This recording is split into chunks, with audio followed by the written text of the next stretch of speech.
I'm Rob Braun. A high school student and his parents take their anti-vaccination fight to court today. As Anjanette Levy tells us, the case centers around abortion and the chickenpox vaccine. Anjanette? Well, Cammie, this student, or the health department rather, temporarily barred as many as 30 students from going to Assumption Academy because of a chickenpox outbreak. Those students hadn't been immunized against chickenpox for religious reasons, and they say keeping them home from school violates their right to practice their religion. You could just breathe on someone.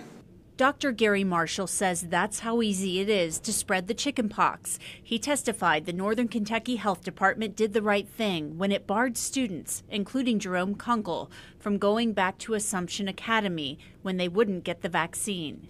And if we don't think it's a public health problem, we should tell the hundreds of parents who've lost children from this infection. Dr. Marshall says the vaccine reduces the number of chickenpox cases and in turn reduces shingles cases.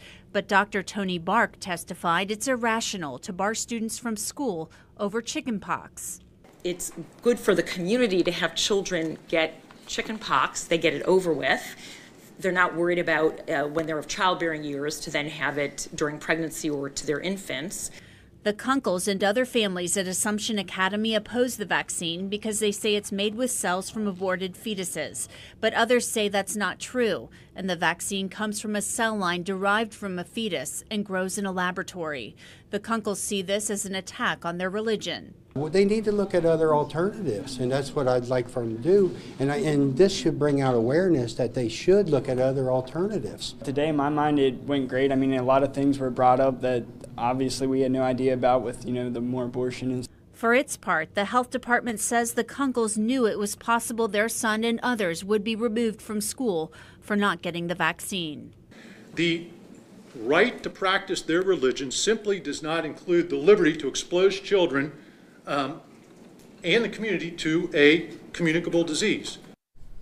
A Catholic bioethics organization says that Catholics who have a problem with the vaccine should complain to the company that makes it. But that organization gives Catholics the go-ahead to use vaccines. Judge Schrand is expected to make a decision by Wednesday. Cammie? All right, Anjanette, thank you. Now, in the past 2 school years, Boone County has been among the 10 Kentucky counties with the highest proportion of students with a religious exemption from vaccination.